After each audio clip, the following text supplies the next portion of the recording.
to the Planet Rock Podcast, the hottest show in the cosmos. Get ready for insight and inspiration right here on Planet Rock with your special guest, Miles Mussenden, and your cosmic guide through our ever-changing space and time. I'm your host, Raquel Herring.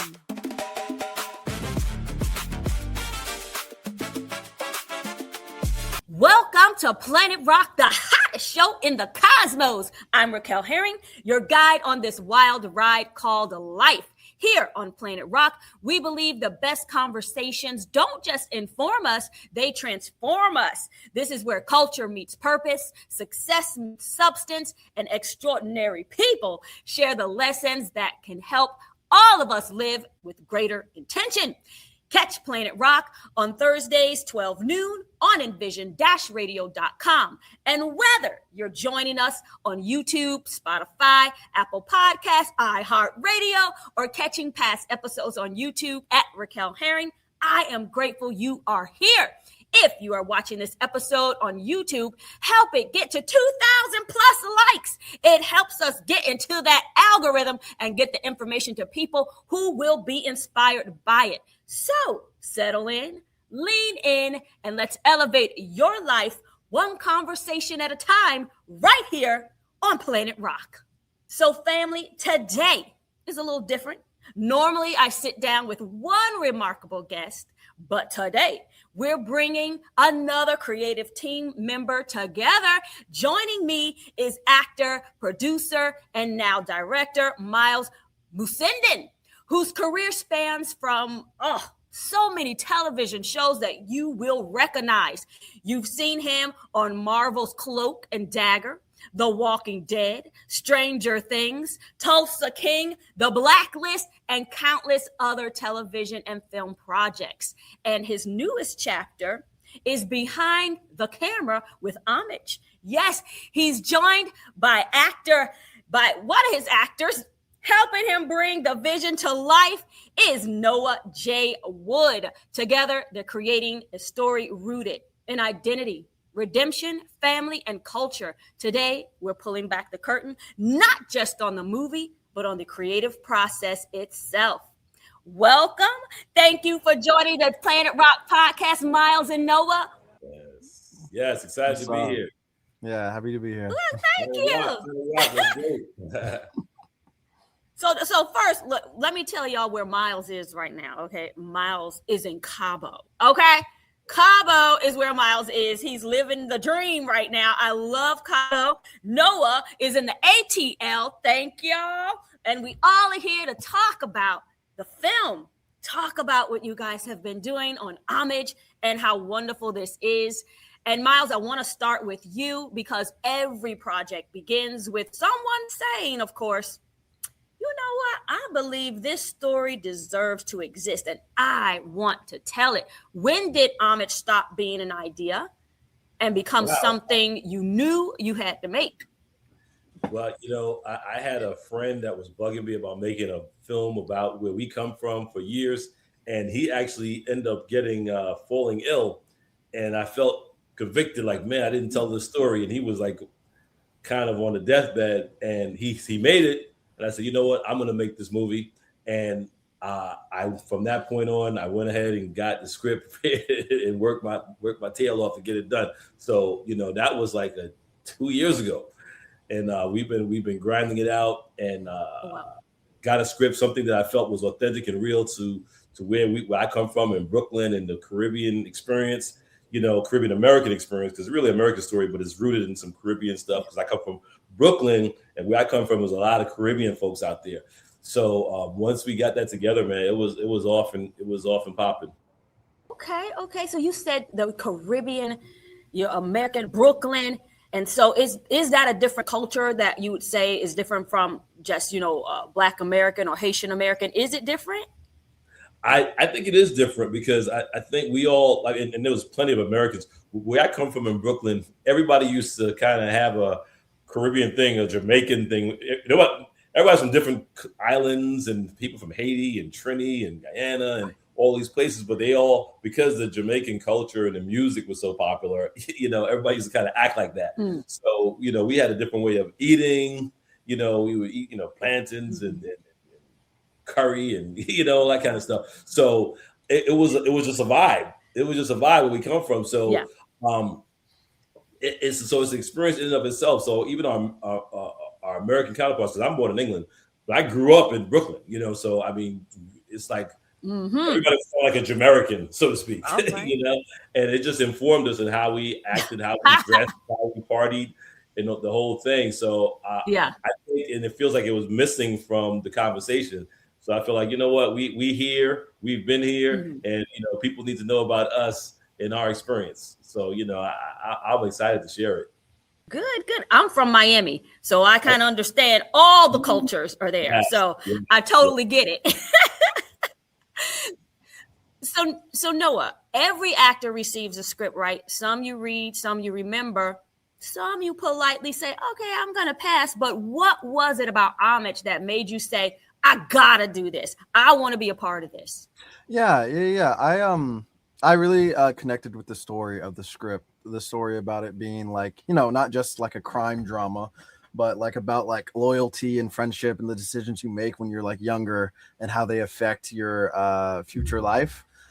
So I think stories like that are always like helpful because they help like the audience see like, I know like a lot of people in those areas, not everyone's making like the right decisions and they're all like are struggling, like going through like different types of things. But it really, I guess, shows that, your past can come back to bite you.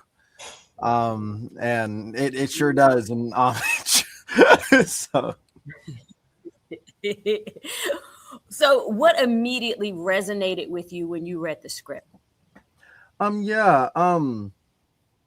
I think the character of Young Face, which I play the younger version of Miles's character in the film, I think him being around like his posse and stuff really like it shows you like you just want to like fit in with your like boys, right? And you just want to like you're doing what you know, and that's all you like know around that area and stuff. And so I don't know, it really like shows me it's like the culture that you are surrounded with. Sometimes you don't have like a choice but to make decisions.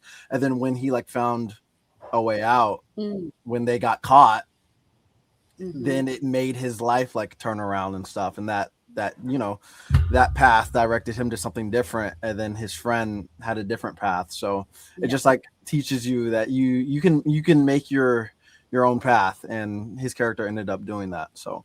Okay. Yeah. So, Miles, you've worked with extraordinary directors as you've watched productions operate at the highest level. So when you stepped into the director's chair for Homage, what surprised you most? Not about filmmaking, but about yourself. Well, that's a good question. What surprised me is that it felt second nature. I didn't know what to expect. I remember early on, my daughter Naomi was taping me and, just talking about how I feel. And I was like, I feel strangely calm, I don't know. And it just felt like I've been doing it for a long time. So sometimes I guess in working with the Academy Award winning directors and that type of thing, I didn't realize I was learning so much. So I picked up a lot because, when I started this business, I was at the bottom rung. So, I worked as Denzel's stand-in, for example, but that gave me a chance to work with the Academy Award winning director, Robert Zemeckis, for months. When we would do everything together, we would go on scouts, we would do the whole thing because we're like, okay, Miles, what do you think Denzel would do here? And I would play it out. So, but I got a chance to just kind of be with these folks every day and sit next to him all day, every day, So, and I did that with multiple different directors. So by the time it was my turn, and being an actor as well, I know how to talk to actors because I am one, and it's just like, wow, this is, and then also having a great team made it a lot easier. So I, even though I was wearing multiple hats, it still felt effortless. Yeah. So that was a surprise. I didn't know what to really expect. Yeah. I love that you say like you felt comfortable once you got behind that camera. It was like, this is just second nature to you. That's awesome, because sometimes you think, like for me on the outside, I'm thinking, wow, you get behind that camera. How do you even know what to do, what you want to see? Do you have the eye? Like, it feels like so much needs to be developed, but you felt like it was second nature because you had that opportunity with, Academy Award winning directors. Yeah. And you were going to say something? I'm sorry.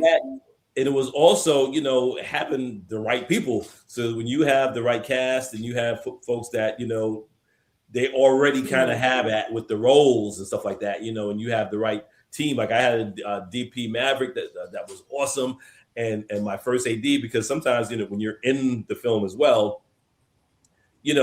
sometimes you did that third eye, and those guys were just great at their job. I had producers, man, and Chrissy that were just fantastic at their job. So for me, it made life easier. So having the right people in the right places, having actors that were on point, knew what they were doing.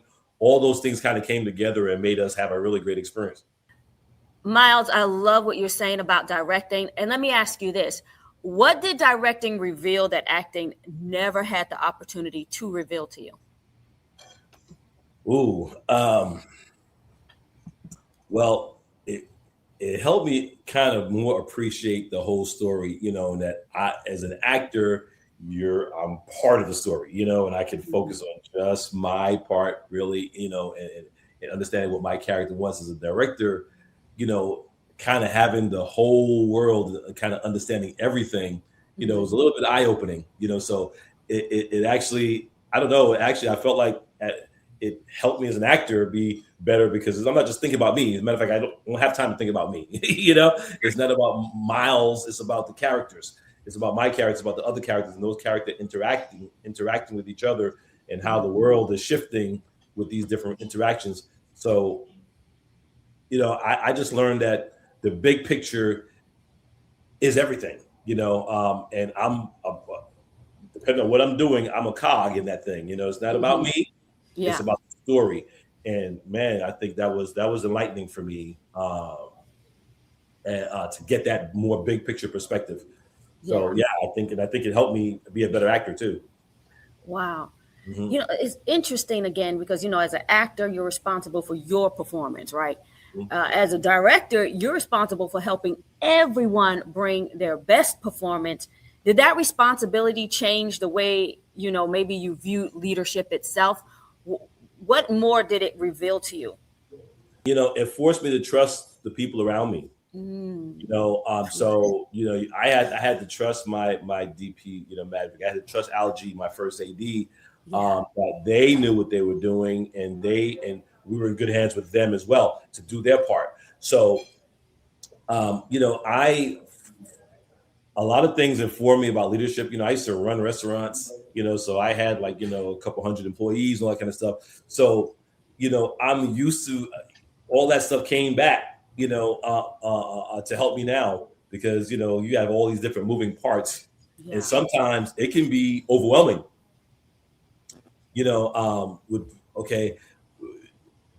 I have to I'm thinking about what Noah's doing. I'm thinking about the next scene coming up, okay, and then somebody's whispering in my ear, "Hey, we this is happening, lunch is late," or whatever it is, So all these different dynamics going on. So for me, okay, calm in the midst of the storm. So even though I had to, my feet might be going like under the water, how they said the ducks are like, the underwater is going, but on top, it's just smooth sailing, man. It's just going to be all right, and keep everybody else, on that. Okay, everything is good. We're good. Yeah. We're taking the responsibility, but making everybody else feel safe in a safe space. Right. Now, I understand as an actor, that's important. So Noah, I mean, when you're acting, what is it that you need from that director that can truly, make you feel like that trust, make you feel safe, that you can give your best performance? Yeah, I mean, Miles did a great job making all of us really comfortable on set, and he really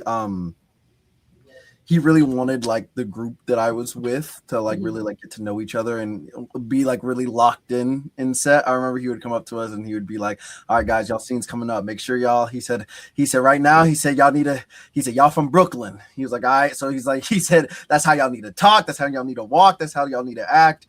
And so he really made us really lock in on set.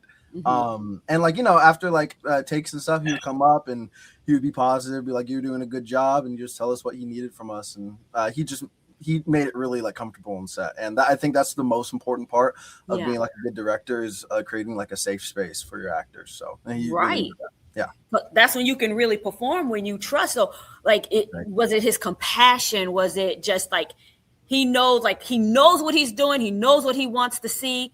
What was it that really, like, I know we probably can't narrow it down to one thing, but what was it that really stands out that he did that made you say, you know what, I can trust this guy, and I can let all my guard down and my inhibitions, everything, and I can really trust him to give this performance? Yeah. I mean, honestly, he reminded me. So I come from like a sports background, so I'm used to like football coaches and basketball coaches talking to me like in a certain way and whatnot. And honestly, he reminded me of like some of those coaches where it's like, you know, he ain't like sugarcoat things, but he was just like real and like raw about like what he wanted and what he expected out of us. And I think that like really resonated with me, because like I said, I come from a sports background, and so I think his like, I knew that this project was like his baby, and so he wanted things to, you know, be a certain way, and he did a good job you know, conveying that to us. And so well, that's awesome that he made you guys feel like you could be vulnerable, because a lot of times, you know, you have to connect with the director, and now he's acting, you got to, you know, make that connection emotionally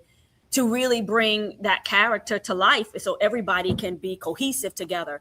And sometimes some actors aren't able to like really connect because they don't feel comfortable enough, but that's wonderful that he was able to like help everybody to be vulnerable in that character and give it and bring it.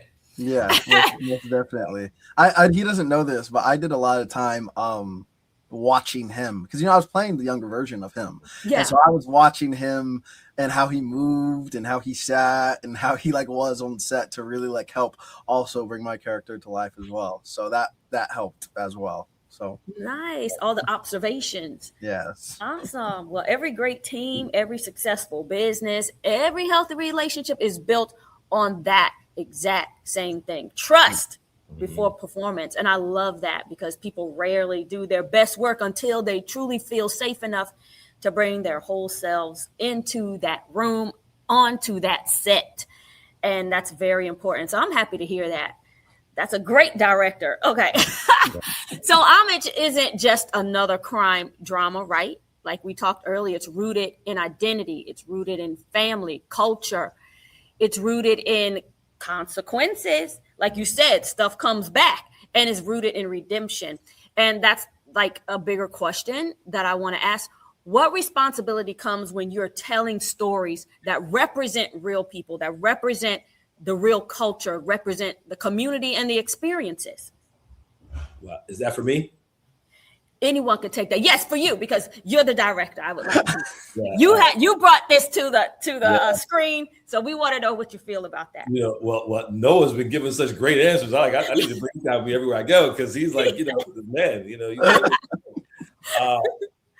but yeah, it you know, listen, I'm like I said, I'm from Brooklyn, and you know, these stories, although it's not anybody's real direct story, it still represents real people, real, you know, and there's been a lot of stories told about growing up in, you know, rough circumstances or the hood and all that kind of stuff, you know, and I felt like those stories have been told. If you saw Paid in Full, like my friend I talked about early on, you know, he wanted me to do a Paid in Full type thing, or like he would say, see what 50 did, 50 with power, and people are resonating with those stories. I'm like, yeah, and that's cool, and respect to Courtney and 50 what they did with that.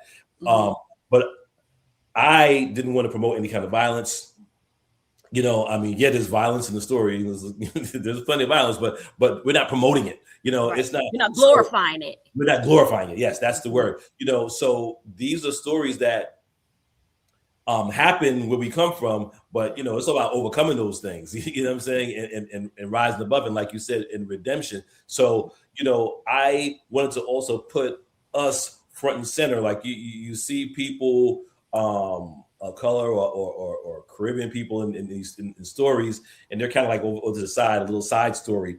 So I wanted to bring it front and center, and I want it to be for grown folks, because you know, I'm talking to people I'm talking to people with grown folks. These ain't little kids running around and somebody getting shot every 2 seconds. This is a story. This is family. This is redemption. These are things that resonate with people. Yeah. And with squeeze and prison, unfortunately, a lot of us know people that have been to prison and been to jail. We know people that hey, can you sign a co-sign for my car? Stuff like that. And these are experiences that we have. So we want to bring a sense of authenticity, and that's why also I appreciate Noah and the guys that played the younger versions of us, because I challenged them, because they're from the A, and the sports background. We wasn't really playing sports in the hood. We had a different kind of vibe. So and so what I needed from them was there's a certain swagger for survival.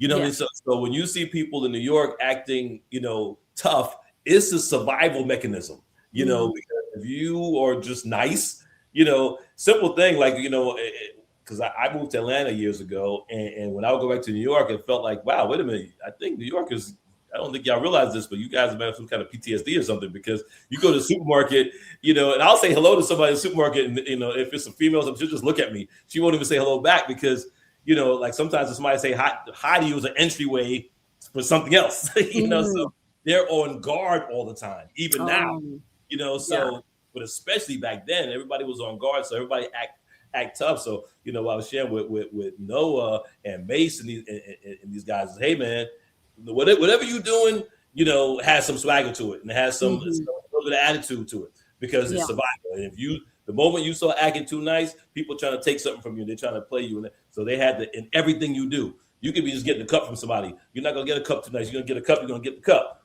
Yeah. Get that cup. So in everything you do. So hopefully that answers your question, because I talked about a lot of things. No, because you said authenticity, and I think that's a big deal, because like you said, your friend was like, oh, do a paid in full or like a power, but at the same time, you want to create and be seen by that broader audience, but you also want to protect the authenticity of making the film as well, and the community, and protect that, as opposed to, well, I'm just going to do this to reach that one and just, go as far as I can. And I think that's important to know, because a lot of people won't necessarily protect it because it's the broader audience that they're looking for. Yeah, and Raquel, one of the things, cool things about that is with us staying true to the story. Like we premiered Homage at ABFF, and the audience, it wasn't Caribbean people, so, and the movie only really has like a little bit of, because you have major hype, and we have some Caribbean people in it, but it's a story for everybody. Yeah. But in us staying true to the roots, it still resonated with people from all backgrounds, and I was so pleased to hear the feedback from the people that watched the film, mostly Americans and stuff like that, and they just loved it, and it resonated, and they understood. So I felt like, okay, we mission accomplished as far as Yeah, absolutely.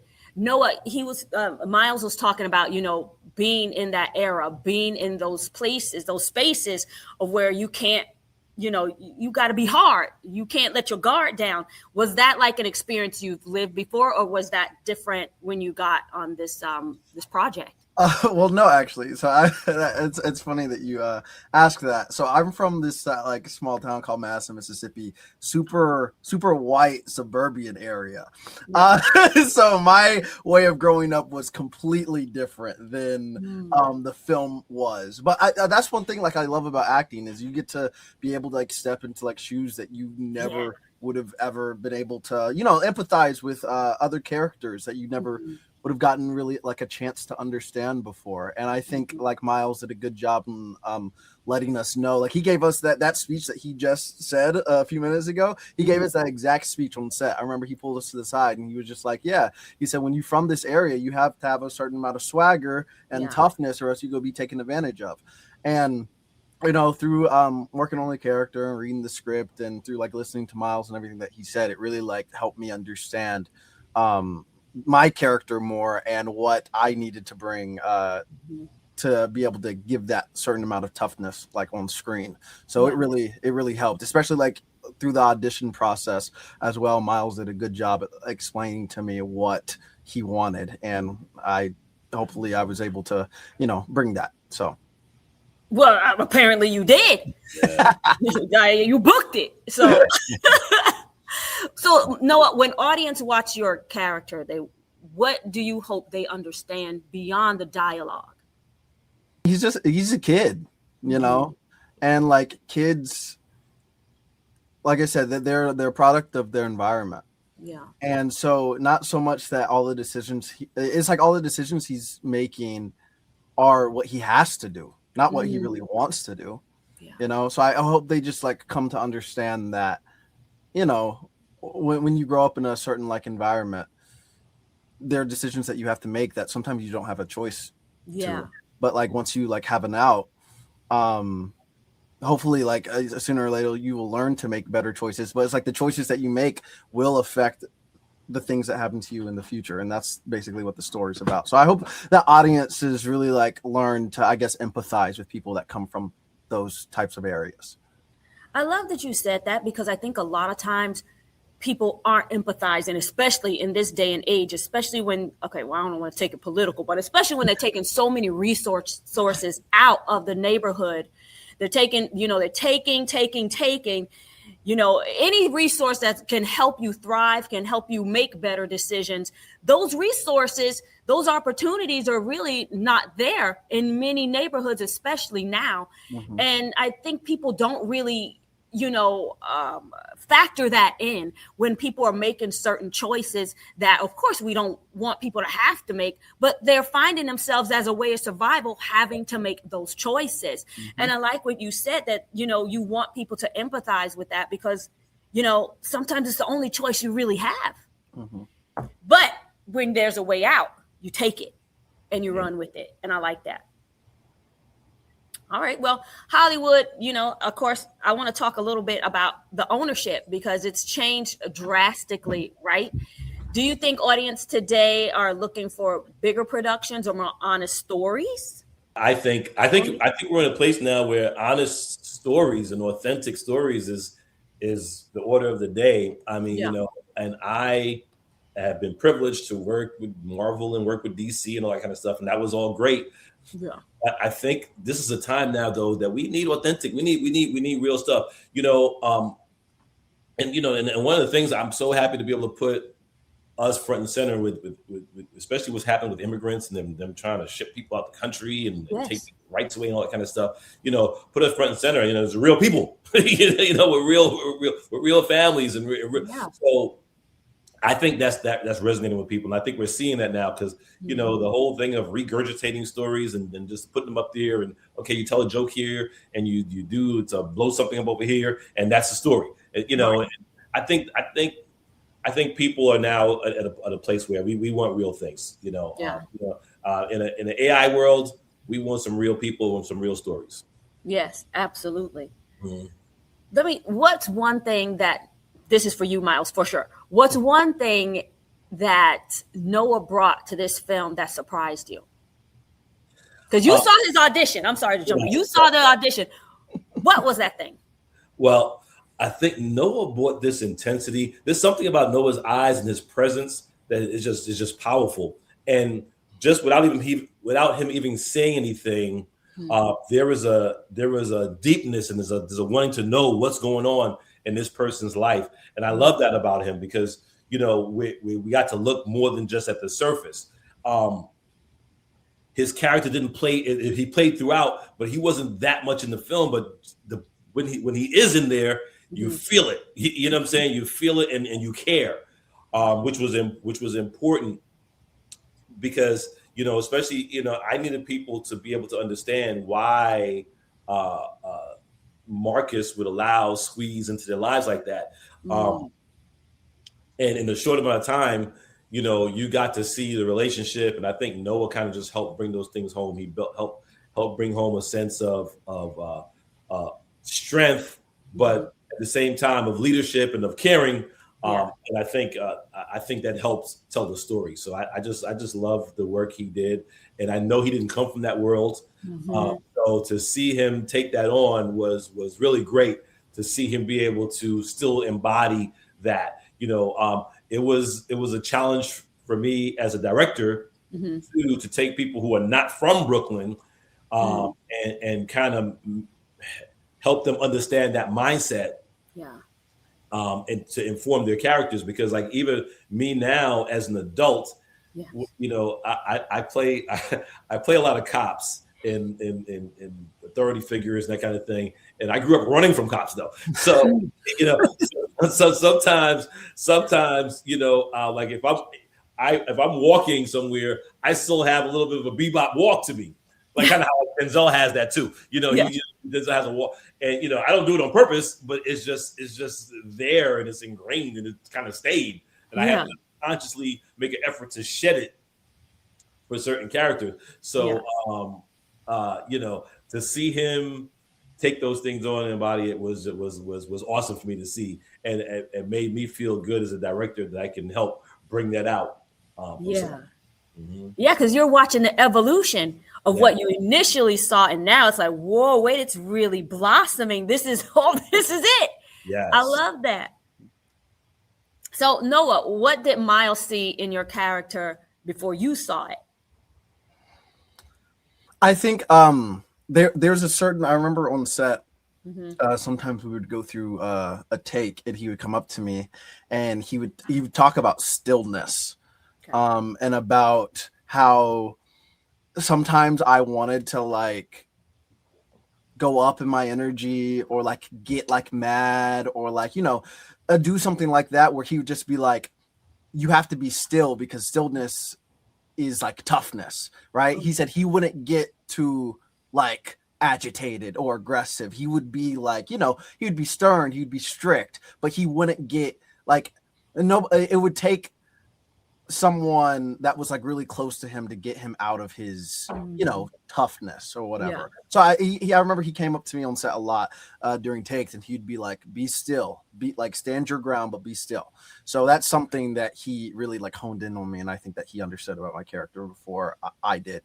So and what scene do you think may have taught you the most about the humanity, or a scene that may have changed you and you didn't see it at the time, but it's like, wow, that I really have a new perspective now?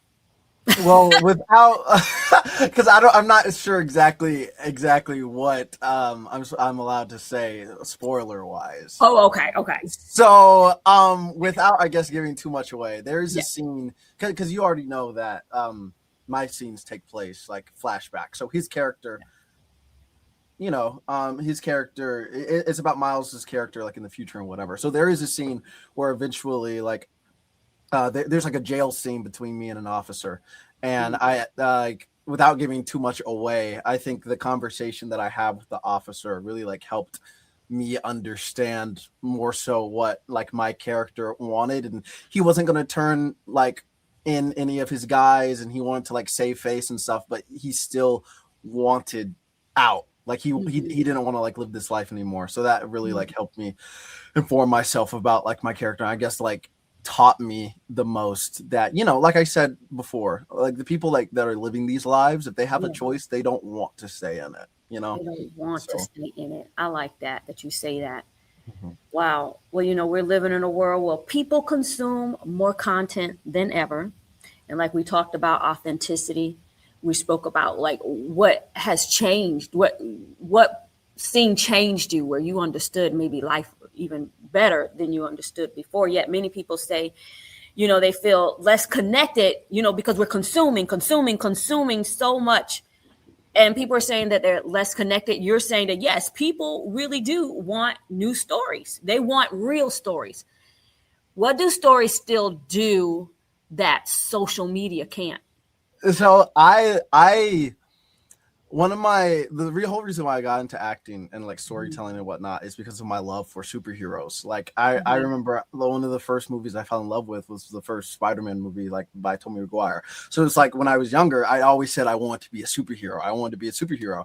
And acting is the only thing that can allow that to happen, like realistically, And so like I don't know, whenever I was younger and I was going to theaters, I would always like leave movies having this like sense of like wonder and wanting to like step into the shoes of the main character, whether that because the story was about bravery or courage or something like that. And I think stories are very important because they teach us to be able to step into other people's shoes and to care for them, to feel them. And I just hope that people through watching stories can take those stories and apply them to like their real life. So I think stories are very important in today's like age more than ever. Honestly. Yeah, I think social media has taken us somewhere else. It's like, let's come back. Even though they always say like these social media platforms, oh, we wanted to be more authentic. Do you? Yeah.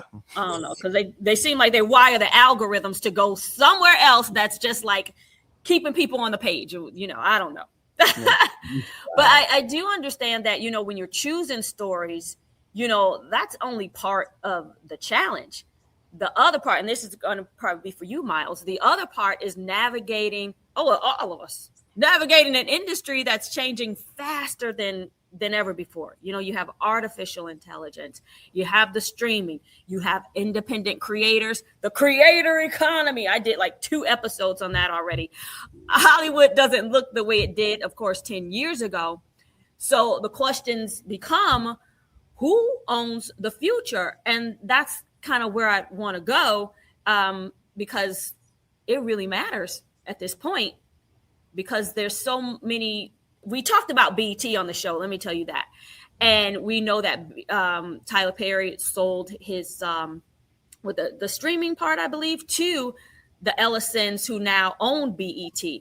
And BET had been sold, but that's like the last major piece of Black owned media that has been sold, right? But now they've brought the owner who sold it before. I can't remember his name right now, but they brought him to be on the board. They brought Queen Latifah, LL Cool J, a guy from the NFL, to be on the board now, right? But it's still not ownership. Right. So, I mean, I'd love to zoom out for a moment. You've had a front row seat, Miles, to an industry that's transformed drastically over the past couple of decades, right? So we've gone, like I said, from network television to streaming, from studio gatekeepers to independent creators. And now we're entering this era of where artificial intelligence is becoming the big part of the creative process. When you look at where storytelling is today, what excites you the most? I think the opportunity is like, when people back in the days went out to California or wherever, Texas for the gold, for the oil, so, I think it's an exciting opportunity for us to be able to tell our stories right now. I mean, it's just that we have to reach people. Like I like, even with Homage, everybody that sees the film loves it.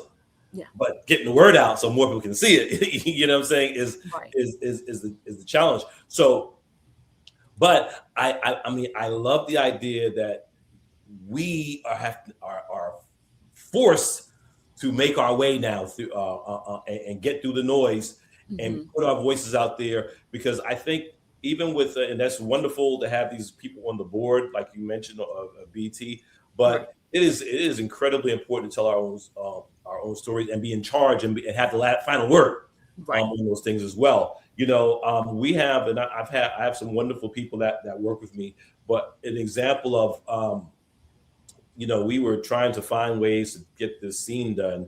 And I was telling in Homage, and it was supposed to take place at the corner store, because I was kind of calling back to when I grew up and guys would hang out on the corner, and a little bodega be on the corner and, just hanging out, talking. That was a hangout spot. And I know one of my producers was like, well, we were having a challenge getting that bodega. So can we just do it in an alley?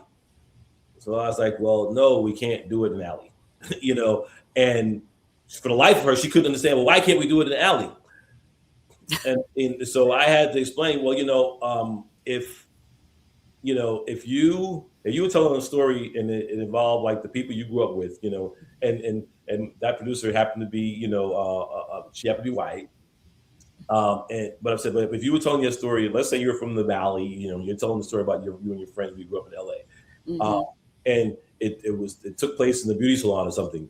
Would you just move it to an alleyway? Would you make the story the scene of your people in the alley? Because where I come from, the people that were in the alleys where I grew up, those are like winos and drug addicts and stuff like that. Right? The young guys. So young face, they wouldn't be hanging out in the alleyway. That just wasn't the thing. So I don't want that to be out. So I mean, and so when you take that out, like you said, the macro, there's all these decisions being made. And if our voices are not telling our story, then somebody else is telling our story, and they tell it in a way that is not, to me, authentic, and also don't put us in the best light. Right. You know what I'm saying? So it's just like, when you saw the news and you see when they show one person, when Katrina happened, them getting food, and some were looters and some were heroes because they were getting food. We have certain people telling the stories. So we have to, it's important for us to tell our stories. And I think now is an opportunity for us to do that. So even if some AI has to be used, so be it. But I think we can seize the time to be able to take control of our own narrative, of our own stories. And why do so many other people want to tell our stories anyway? You know what I'm saying? Why do you want to be in charge of telling my story? Let me tell the story. Yes, let me tell the story that I've seen, that I know, and that will resonate more with the people, and not just be a sideshow in your story. I like that. It's like, I've been Black all my life. I know how this goes. Yes. You haven't been. I have. So let me tell my story.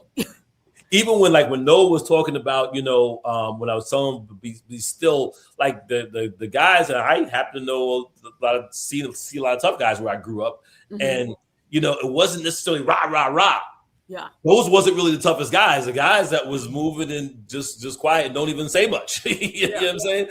So that's why he can be still, and that's why I know that. So you'll see when other people tell our stories, and they'll have the tough guy will be a big muscular guy, and all this kind of stuff, and boisterous, but that's not. Sometimes it'd be the small dude, simple. Right. The little quiet one. Yes. Well, I love that you brought up the AI, because AI is really taking everything, and they're using AI to grab up all the creativity, grab up all the ownership, a little bit easier than they were doing before, I guess. But AI can write the scripts, right? AI can it can generate images. It can even mimic performances. But what's that one thing you've learned as an artist that technology cannot manufacture? Wow. And so you talked about it can mimic performances and all that kind of stuff. It can mimic, there is, for me, there is something about when we tell our stories that, okay, AI is not informed. It didn't go through what we went through. You know what I'm saying? So what I'm telling Noah is from experiences that I've seen, that I've known, and I know AI might have a version of it, but there's something about it. There's those little small intangible things that AI might not understand fully, to be able to convey to people where it resonates and they feel it in a deeper level than just, you see something happening on the surface. Okay, that makes sense. But you feel it on a deeper level. It can make the hair stand up on your arms. You know what I'm saying? It can make something inside you rumble. And I think that we still have that. Thank God. And so it's important that us as storytellers now really lean into authenticity. Really lean into those things that are not skin deep, that are just real core. Yes, and hit to the core. Yeah. The core of who we are as human beings and lived experiences. Yeah, it's very interesting, because technology is becoming more and more sophisticated, but lived experience still belong to us. Yes. You can teach the machine structure, you can teach it patterns, and I'm sure, you know, it gets the scripts, the movies, and really thinks it knows. That's interesting to me, because when I use it, it act like it really knows. No, you don't. Just I calm down. know. Mm-hmm. Yeah. Mm-hmm. But you can't teach what heartbreak feels like. You can't teach redemption. And you can't, you know, that quiet wisdom that comes through living something and finding meaning on the other side. Mm-hmm. And that's mimicking, okay, well, I'm sorry. I said mimicking is different than being real. Absolutely. Yeah, we've seen a lot of that until like we come to the stage. You know, everybody can mimic, but then when we come to the stage, it's just that something they just can't put their finger on. Yeah. You know, we had like a lot of feedback from the film, and people were talking about how they felt angry, and then they had all these different emotions. So I think we, you know, there's something about authentic and real storytelling from a real place that again just affects people. You know, and they feel it viscerally. But for right now, it's us, and you know, and it's going to be up to us to keep that, because do we want to live in a world where everything is fake? I know, actually, I usually get pissed off if I look at something and then I realize it's fake. You know what I'm saying? No. So, you know, So I think people are going to crave for real things and real people. I don't want to see some synthetic computer do stuff. I want to see real people do stuff. I want to see Noah. I want to see Major Hype. I want to see Nadira. I want to see real people, and I want to see their interactions and what happens when, you know, when one person kind of feeds off the other, and what comes out of that, and it's unexpected. Yeah, absolutely. I mean, because that's where it's at, not trying to get rid of human beings, but allow human beings to tell the story in a way that no machine is going to be able to do it. Another shift we're seeing is that creators are not going the traditional route like you. I mean, people are building audiences on YouTube. They're releasing independent films. They're creating podcasts. You know, people are really starting to create their own production companies, trying to get a hold of this ownership. And it's changed in many ways. And success, you know, the definition has, you know, somewhat changed. Do you think we are witnessing a democratization of storytelling, or have gatekeepers simply just changed? Wow, I think it remains to be seen. It's like, you know, no man's land, and actually Noah lives in that world of social media, and he has like millions of followers and all that kind of stuff. So he may be able to answer that better. But I think, you know, in this, we kind of live in a world of trying to get attention now. You know, it's an attention thing. So I don't know who controls that, because you have now these social media companies that can turn up or turn down your reach. you know, so on some level that's still gatekeeping. Yeah, you're absolutely right. On some level that's still gatekeeping. So, you know, unless you can break through, you know, I think we have some level of gatekeeping still. So I think it's up to us now to find ways to get around those gatekeepers. I've been kicking down the door, waving the 4-4 for a long time. People in the rap world will recognize that reference. Yeah, for sure. Yeah. Noah, what's your take on it? You have all these followers. You're on social media doing the content creation, all this. Yeah, I think social media is like a great tool. And I tell like actors like all the time, like I just like, you know, actors will be like working as like a server job or something, and I feel like all actors have the ability to like make money and you know, do stuff off of social media that will like help their career. And it's like social media is great for like building connections, and like, you know, we have this thing even like within like Hollywood and stuff where people talk about like nepo babies, and like how like, you know, if you're related to someone in the industry, it gives you like an easy pass and stuff. But then the same people also get mad about like certain content creators getting certain opportunities, but it's like we've like a lot of content creators have built their own opportunity, you know, and like that's a lot of people I feel like want to just like sit around and wait for people to like, you know, give them a job or give them something instead of like taking it for themselves. And I think that's what social media helps us to be able to do, is to make our own opportunities, because instead of just sitting around waiting for it, you gotta go take it, you know? Yeah. Wow. Miles, if there's one thing that you want people to remember about Homage? Homage, what do you hope they will remember?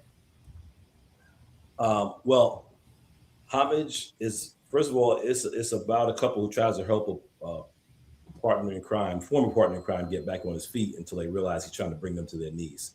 Mm-hmm. Um, for me, I think there's a level of survivor's remorse that people that made it out of tough circumstances, whether it's the hood or whatever, and the people that didn't make it or are still trying to make it, they almost feel a sense of guilt for that they didn't, those other folks didn't make it. I want people to see that, okay, we do need to see those people, and if you can help somebody up, you help them, but I think you have to do it in the way you make sure you're hearing from that higher power on how to do that. You know what I'm saying? Yeah. And you got to be careful because sometimes if you reaching down to help somebody up and you can kind of find yourself falling yourself. So Right.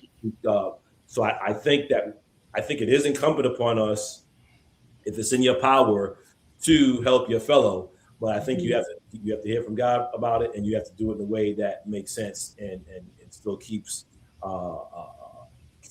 yourself and your family protected. It's like how they say when you're on a plane, put your own mask on first before you help that next person. So yeah. Right. Wow. Well, I know we're going to have to wrap it up in a minute, but I want to do like a little quick fire behind the scenes thing, right? So, first question, who laughs the most on set? Laughs? Yeah. Probably Maverick, our DP. Okay. He always has, I don't know if he's laughing out loud, but he always has this smile on his face when you see the scene. He's like smiling like this, so you feel like, okay, something's going right. So I'd say Maverick. Noah, you have the same? Yeah, probably. He was a joy to get to work with. I know a lot of the people I was with weren't doing a lot of laughing because we were locked in, but Okay. All right, okay. Yeah. So. Okay, who forgets lines? I don't want to call anybody out. Okay. Yeah. I'll say this, and so our antagonist, Squeeze, Major Height, he actually came on last minute to do the film. He had a lot of lines. Actually, I had to go in and take out some of the lines. It was so much. And he just had a baby. That same week he had a baby, so he was like asleep. So it was tough for him with the lines, but man, he ended up smashing it though, regardless of that. So I was like, but he struggled a little bit with some of the lines, but he was able to make them his own, and it actually ended up being better because of it. Yeah. Well, he had a lot going on, but I like that he brought it with is that experience? Well, I think his experience as a like what Noah does, these creators, he's up doing this stuff all the time. So, because he's from Brooklyn too. He's from the same area as I am in Brooklyn. So he understood innately the character as well. So it was able to come from a place that was natural. So it was like, I know as an actor, for me, it is harder when I'm saying things I wouldn't normally say, but this kind of came out a little bit more naturally for him. So it was, it ended up working out. Mm-hmm. Nice. Okay. Just a few more. Who's most likely to break character? Most likely to break character. Yeah. Cause you're in a scene, something happens. They're like, oh man, I don't know, maybe me because because I'm wearing all these different hats. Yeah. So I'm breaking character as director because like there was some scenes that was so off the chain. I'm like, nah. So so I was, because I'm wearing these different hats, I'm breaking character in those hats I'm wearing. Yeah. As an actor, I got to lock in a little bit more, but I would say myself. Okay. And who's that one person that really kept the morale up? Because I know sometimes the story can get heavy, and like who really came in there to keep it up. Well, to me, Nadira, who played Angie, she had such great leadership on set. She just continued to talking to people and talking to the extras, and and just keeping everybody's morale up and energy up. And she did an amazing job with that. That's awesome, because you really need that, like somebody who's going to be out there, like the face to talk everybody, to bring everybody in and make everybody feel comfortable. That's awesome. I know she was supposed to be here, but she wasn't able to make it. Yeah. But I love that you said that about her. Yeah. Well, I mean, I think that is where we are. Please, did we get a chance to say what the movie was about? Did we say that? I touched on it briefly. Talked about it being about a couple that tries to help an old partner in crime get back on his feet until they realize he's trying to bring them down to their knees because he has a little bit of a revenge agenda that he wants to take place. So, but it's rooted in culture and authenticity. So, I think it's something that will resonate with the masses. Awesome. Where can people catch it? Yes, please. We are currently streaming on Amazon Prime Video and on Apple TV. Mm-hmm. So, go get that. It's a great watch, and let us know what you think. Absolutely. And where can everyone find you? I am at Miles Mussenden, at MilesMussenden on all the platforms. Yes. And at Homage Movie as well. Okay. Yeah, and I'm Noah J. Wood on every single platform, and it's Jay. So yeah. All right, Jay. All right. Well, I thank you all for joining us here on Planet Rock. I love the time I had to spend with you guys. I'm excited to see this movie. So I'm definitely going to see it with my mom over the weekend. Very excited. I can't wait to tell her that I had the opportunity to interview you all. So now when I'm watching the show, I have some reference like, oh yeah. Okay. He said this. I love it. Thank you for sharing your wisdom, your perspective, and your heart with the Planet Rock family. Thank you so much, Raquel. We had a great time talking with you. This is awesome. Thank you. Let's know what you think about the film once you see it too. I most definitely will. And to everyone watching or listening, I hope one idea from today's conversation stays with you. You don't have to wait for permission to begin building a life you've been called to create, whether it's a business, whether it's a book, a film, as you can see here, a ministry, or simply just becoming a better version of yourself. Every meaningful legacy begins with one decision: to start. So if today's conversation inspired new insight or encouraged you to share it with someone who needs it, who needs to hear it. Join the conversation in the comments and subscribe so you never miss another Planet Rock episode, okay? You can catch and watch the full Planet Rock collection on YouTube at Raquel Herring and listen whenever you enjoy and wherever you enjoy favorite podcasts, including Spotify, Apple Podcasts, and iHeartRadio. Until the next time, keep asking better questions. We're going to keep building a life that reflects purpose. And remember, every moment is another opportunity to grow wiser, lead stronger, and love deeper. I'm Raquel Herring, right here. Thank you for joining Planet Rock. What an awesome show full of insight and inspiration. Thank you to our guests and listeners. Look forward to hearing us next week on envision-radio.com at 12 noon, right here on Planet Rock.